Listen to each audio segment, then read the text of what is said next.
Welcome to The Explainer! Today, we're decoding the hidden stories that all the objects in our lives tell about us, our history, and even our power.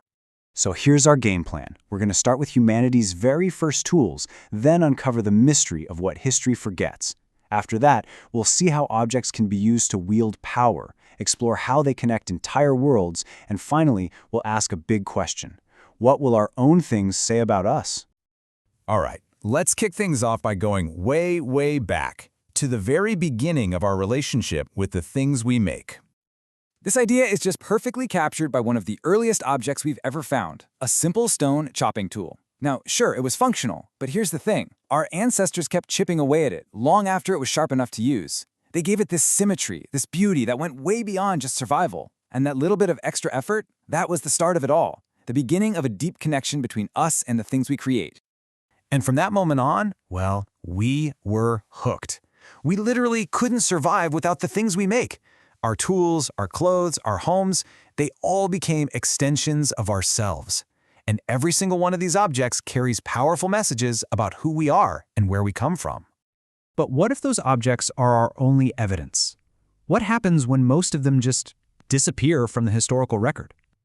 Well, it turns out the story of the past is defined as much by what's missing as by what we actually find.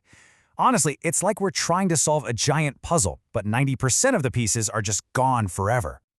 This slide really shows you what I mean. It reveals this huge bias in what we know. We find tons and tons of pottery, right? But that's not because it was the most important thing in their lives. It's just because it survived. All the everyday stuff, the wooden tools, the leather bags, the woven textiles that really made up their world, almost all of it has completely vanished.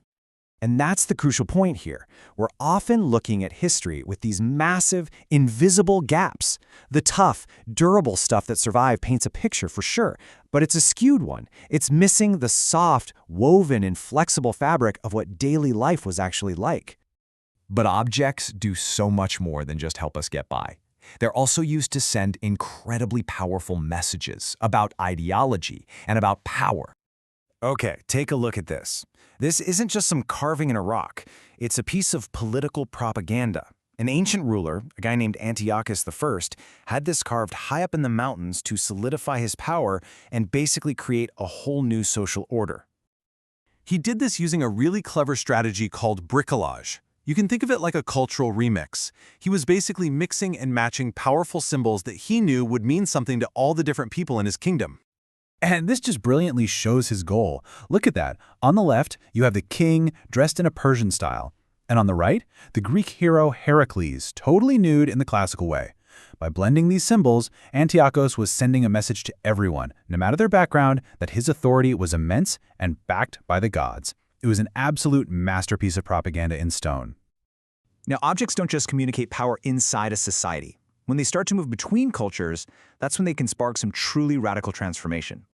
When a whole collection of foreign objects shows up in a new place, it can completely change the game. Archaeologists have a great term for this: impact repertoires. These are things that carry not just value, but whole new ideas, new technologies, and new ways of life right along with that. Let's just follow the journey of a single pot. It starts out in Greece, gets traded north, and ends up in a Celtic tomb way up in Germany. Now, that journey wasn't just about trade. That pot was a vehicle for new customs, new ways of feasting and drinking, and in the end, totally new social structures. The object itself was an agent of change. And all of this brings us full circle, from the very first stone tools that helped define our humanity, all the way to the objects that define our own lives today. The stuff we make and use continues to shape who we are, just like it did for our earliest ancestors. Your phone, your car, your clothes, they're all speaking a silent language about you and the world you inhabit. But the things that define us today are fundamentally different. They're not just passive tools anymore. They're digital, they're connected, and in a very real way, they're watching us back. I mean, look at wearable tech. Back in 2015, over 29.5 million adults in the US were using these things. And these devices don't just sit there. They actively collect data about us. They learn our habits. So, this leaves us with one final and kind of provocative question. For thousands of years, the objects we left behind told stories of our power, our beliefs, and our connections. But what about the new artifacts we're creating right now? Our data trails, our digital footprints? When future archaeologists dig up our digital lives, will the story they find be the one we actually wanted to tell?